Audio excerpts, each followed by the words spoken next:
Hello and welcome. So today's video is going to be a ghost story all about a poltergeist. 68-year-old Sam Jones lived on Byron Street in Runcorn, a small town near Liverpool, with his daughter-in-law Lucy Jones, teenaged grandson John Glynn, and John's younger sister Eileen. The family also had a lodger, Ellen Whittle. Sam and John shared a bedroom, as did Lucy and Eileen. Ellen had a room to herself. In August 1952, Lucy's son and his wife were staying with them.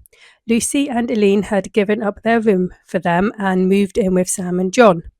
One night, the four of them were woken by the sound of scratching coming from a dresser in the bedroom. Switching the lights in the bedroom on, they inspected the dresser, expecting to find some mice running around, but there were none. They left the room and the noises stopped. Returning back to their beds, the noises started again. The same thing happened the next night and the next. Over the next few nights, the scratching from the dresser turned into knocking on the walls. The dresser would shake violently and its drawers would open and close by itself. Furniture in the room began to move around by itself. The family did not know what to do, so called the police.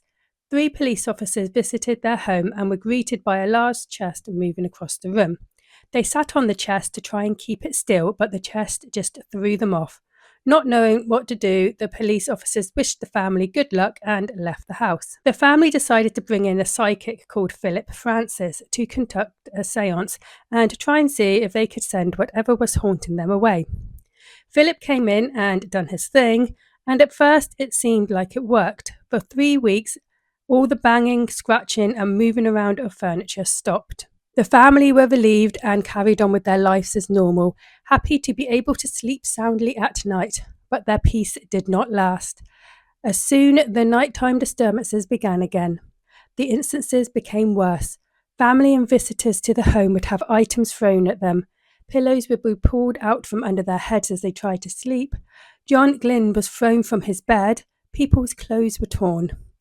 Furniture carried on being moved around, small objects would float in the air, and balls of light started to be seen around the house. So, because the majority of the hauntings were happened at night, this caused most people to believe that the whole thing was a hoax. John Glynn became the main suspect in the hoax because all the activity did seem to be focused on him. But this seemed to go against John's nature and his personality. He was 17 years old and an apprenticed draftsman, and he was also really well behaved and quite a serious person. But still, all the instances just seemed to be revolving around him. Witnesses report that one time a glass of lemonade that was being handed to John completely shattered.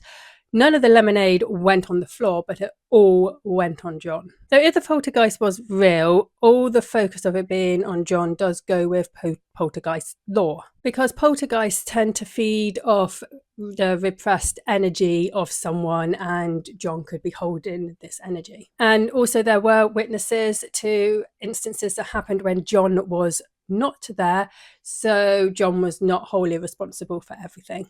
So even though the main focus of the poltergeist activity was on John, everyone in the house did tend to be affected by that, everyone except Ellen Whittle. She was completely unaffected. While the rest of the house was being turned upside down, her room was completely left alone. So the story of the Runcorn Poltergeist was picked up by the local press and also their international press. People from all around the world started to offer advice on what to do, and a letter even arrived from Germany with the instructions for an exorcism. So the hauntings suddenly stopped in 1952. So the hauntings stopped towards the end of 1952.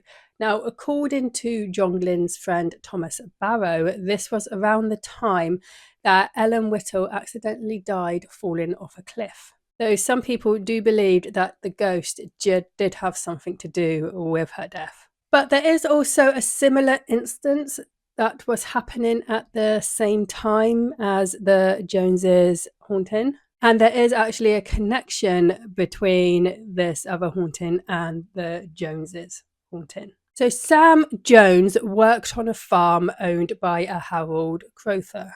This farm experienced the same type of paranormal activity as the Joneses. One day, Harold saw the ghost of his father wandering around the farm, and then the next day, 3 of his pigs died. And over the next 2 weeks, all 53 of his pigs had died. The farmer and his wife also reported seeing a big black cloud hanging over the farm. The strange instances that happened on the farm stopped at the same time as the Joneses. So that was the little story about the Runcorn Poltergeist. What do you reckon? Do you reckon it actually happened, or was it all a hoax and completely faked? And if it was faked, who faked it? Was it John Glynn? Was it Sam Jones? Or was it Ellen Whittle? I hope you enjoyed this video. If you did, like and subscribe, and I'll see you next time. Bye.